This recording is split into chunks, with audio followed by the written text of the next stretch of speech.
പുഷ്പേച്ചി നിങ്ങളെന്താ വളപ്പിൽ വന്നിക്കണേ? ആ ഞാനുണ്ട് ജീ നമ്മളെ കുട്ടിക്ക് വന്നാടി. ആരോളില്ല ഇവിടെ? ഇല്ല, ഓളും ഇന്നലെ പോയി. അതെ, ആടി കുറേ ദൂരല്ലേ, എപ്പോഴും പോയി നിൽക്കാനൊന്നും പറ്റില്ലല്ലോ. അപ്പൊ 2 ദിവസം പോയി നിന്നോട്ടെ എന്ന് വിചാരിച്ചു. അത് നന്നായി.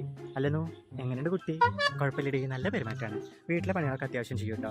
പിന്നെ ഇപ്പോൾ ഒരാഴ്ചയിലായിട്ടുള്ള വന്നിട്ട്. അത് ശരിയാ, എന്തായാലും കുഴപ്പമില്ലാതെ പോട്ടെ. അതെന്നെ എന്റെ ഭാഗ്യം പോലെ ഇരിക്കും.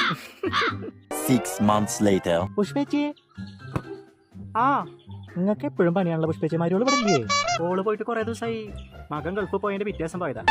ഒരു ദിവസം വന്നു, അതിന്റെ പിറ്റേ ദിവസം പോയി, പിന്നെ ഇതുവരെ വന്നിട്ടില്ല. അയ്യോ, അപ്പൊ ഉപകാരമൊന്നും ഇല്ലാലോ പുഷ്പേച്ചി. എവിടെ എന്റെ മനസ്സിലെ നമ്മള് പണിയെടുത്ത് നമുക്ക് തിന്നാ, ഒരു ചോറ് ഊറ്റി വെക്കാൻ കൂടി അറിയില്ലടോ.